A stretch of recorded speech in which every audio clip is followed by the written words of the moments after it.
ಸ್ವಸ್ತಿಶ್ರೀ ಮಂಗಳಕರ ವಿಶ್ವಾವಸುನಾಮ ಸಂವತ್ಸರೆ ಉತ್ತರಾಜನೆ ವಸಂತ ಋತೌ ಚೈತ್ರ ಮಾಸೆ ಶುಕ್ಲಪಕ್ಷೆ ಷಷ್ಠಿಮಿಮ್ಯಾಂ ಅಥವಾ ವಾಸರಯುಕ್ತಾಯಾಮ್ ಬೃಹಸ್ಪತಿ ವಾಸರಯುಕ್ತಾಯಾಮ್ ಶುಭ ನಕ್ಷತ್ರ ಶುಭಯೋಗ ಶುಭಕರ್ಣ ಅಂತ ನಾವು ಹೇಳ್ಕೊಂಡ್ಬಿಡ್ತೀವಿ. ಆದರೆ ಶುಭಯೋಗ ಶುಭಕರ್ಣ ಏನಿದೆ ಅಂತಂದರೆ ಇವತ್ತು ರೋಹಿಣಿ ನಕ್ಷತ್ರ ಜೊತೆಗೆ ಮೃಗಶಿರ ನಕ್ಷತ್ರ 2 ನಕ್ಷತ್ರಗಳು ಈ ದಿನ ಬರ್ತವೆ. ಸೌಭಾಗ್ಯ ಯೋಗ ಕೌಲವಕರ್ಣ ತೈತುಲಕರ್ಣ ಶುಭವಾಸರಯುಕ್ತಾಯಾಮ್ ಇಷ್ಟನ್ನು ನೆನಪು ಮಾಡ್ಕೋಬೇಕು. ಆ ಕರ್ಣವನ್ನು ತಿಥಿಯನ್ನು ಯೋಗವನ್ನು ತಿಳಿದುಕೊಂಡರೆ ಏನೇನಾಗುತ್ತೆ ಅಂತ ನಾನು ಈ ಹಿಂದೆ ನಿಮಗೆ ತಿಳಿಸ್ತಾ ಬಂದಿದ್ದೇನೆ. ಅಂತಹದ್ದನ್ನೇ ಇವತ್ತು ನಾವು ಪಡೆದುಕೊಳ್ಳಬೇಕು. ವಿಶೇಷವಾಗಿ ಅದಕ್ಕೆ ಸ್ವಲ್ಪ ನಮ್ಮ ಪ್ರಯತ್ನಕ್ಕೆ ಒಂದು ಮಾತನ್ನು ಎಚ್ಚರಿಸಿ ಹೇಳ್ತಾನೆ, ಪುರುಷ ಪ್ರಯತ್ನಕ್ಕೆ ಒಂದಷ್ಟು ದೈವ ಬಲ ಸೇರಿಕೊಂಡ್ರೆ, ಒಂದಷ್ಟು ದೈವಾನುಗ್ರಹ ಸೇರಿಕೊಂಡ್ರೆ ನಿನ್ನ ಕೆಲಸ ಸಾಫಲ್ಯವಾದೀತು ಅಂತ ತೋರಿಸುತ್ತೆ.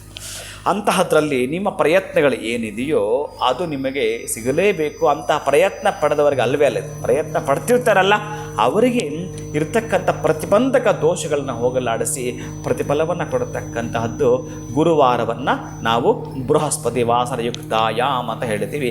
ಯಾರಿಗಾದರೂ ನಿಮ್ಮ ಹತ್ತಿರ ಇರತಕ್ಕಂತಹ ಗುರುಗಳಿಗೆ ಕಾಷಾಯ ವಸ್ತ್ರವನ್ನು ದಾನ ಮಾಡುವಂಥದ್ದು ಆಗಲಿಲ್ಲ, ಆ ಗುರುಗಳಿಂದ ಅಟ್ಲೀಸ್ಟ್ ಅಕ್ಷತೆಯನ್ನಾದರೂ ಪಡೆದುಕೊಳ್ಳೋದು, ಅಥವಾ ಗುರುವಿಗೆ ಸಂಬಂಧಪಟ್ಟಾಗಿರ್ತಕ್ಕ ದತ್ತಾತ್ರೇಯ ದೇವಸ್ಥಾನಕ್ಕೆ ಇವತ್ತು ಹೋಗಿ ನೀವು ಒಂದಷ್ಟು ಪ್ರಸಾದ ಸೇವೆಯನ್ನು ಮಾಡತಕ್ಕಂತಹದ್ದು, ಒಂದಷ್ಟು ಅಕ್ಷತೆಯನ್ನು ತೆಗೆದುಕೊಂಡು ಮನೆಗೆ ಬರ್ತೀರಿ ಅಂತಂದರೆ ಗೊತ್ತಿಲ್ಲ. ಇವತ್ತಿರತಕ್ಕಂಥ ಆಯುಷ್ಮಾನ್ ಯೋಗವೇ ನಿಮಗೆ ದೀರ್ಘಕಾಲವಾಗಿರತಕ್ಕಂಥದ್ದು ಸುಖ ಸೌಖ್ಯ ಭೋಗ ಭಾಗ್ಯವನ್ನು ಇವತ್ತು ಭಗವನ್ ನಿಯಾಮಕರ ಮೇಲೆ ದಯಪಾಲಿಸ್ತಾನೆ. ಶಿವಂಭುಯಾತ್ ಒಳಿತಾಗಲಿ.